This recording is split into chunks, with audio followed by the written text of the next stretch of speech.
ഇന്നൊരു മസാലക്കറി കേട്ടോ. സവാള, ഇഞ്ചി, പച്ചമുളക്, തക്കാളി ഇതൊന്നും ഞാനിതിനകത്ത് ചേർത്തിട്ടില്ല. ആന്നേ, സംശയം ഉണ്ടെങ്കിൽ നോക്കിക്കോ. എന്നാൽ പിന്നെ എങ്ങനെയാണ് തുടങ്ങല്ലേ. അപ്പോൾ ആദ്യം തന്നെ ഒരു ചട്ടി എടുത്തിട്ട് അതിനകത്തോട്ട് ബീറ്റ്റൂട്ട് ഇതുപോലെ അരിഞ്ഞിട്ടിട്ട് ഇച്ചിരി മഞ്ഞൾപ്പൊടിയും ആവശ്യത്തിനുള്ള ഉപ്പും വേവാൻ പാകത്തിനുള്ള വെള്ളമൊക്കെ ഒഴിച്ചിട്ട് അങ്ങോട്ട് മൂടി വെച്ചിട്ട് വേവിക്കാൻ വെച്ചു കേട്ടോ. ഒരു 10-15 മിനിറ്റൊക്കെ കഴിഞ്ഞ് കഴിഞ്ഞപ്പോൾ ഞാൻ ഒന്ന് തുറന്നു നോക്കി. അപ്പോൾ ഏകദേശമൊക്കെ വെന്തിട്ടുണ്ട്. ഏകദേശം എന്നല്ല, നല്ലപോലെ വന്നിട്ടുണ്ട്. ഹൈ ഫ്ലെയിമിലിട്ടിട്ടാണ് വേവിച്ചത്. അപ്പോൾ പിന്നെ വേഗം വേവൂലേ. അതേ കണ്ട വെന്തില്ലേ, വെന്തു.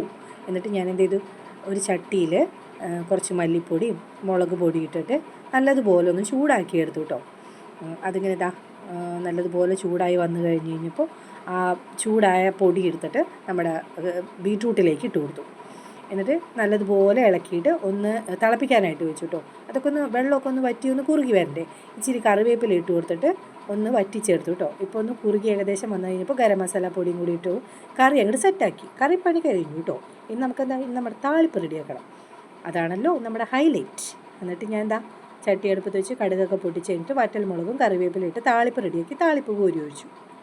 ഇതാണ് ഞാൻ പറഞ്ഞ മസാലക്കറി. സവാളയും തക്കാളിയും ഇഞ്ചിയും വെളുത്തുള്ളിയും പച്ചമുളകും ഒന്നും കോരിയിട്ടിട്ടില്ല. അപ്പോൾ എങ്ങനെയാണ് കറി റെഡി. ഇത് കാണുമ്പോൾ നിങ്ങൾ വിചാരിക്കും എരിവൊന്നുമില്ല, ബീറ്റ്റൂട്ടിന് നല്ല മധുരമാണ്. ഈ കറി ഒന്നും ഉണ്ടാക്കിയിട്ട് കഴിച്ച് നോക്കിട്ടാ അപ്പം അറിയാം എരിവുണ്ടോ ഇല്ലേന്ന്. അപ്പോൾ അത്രയേ ഉള്ളൂ.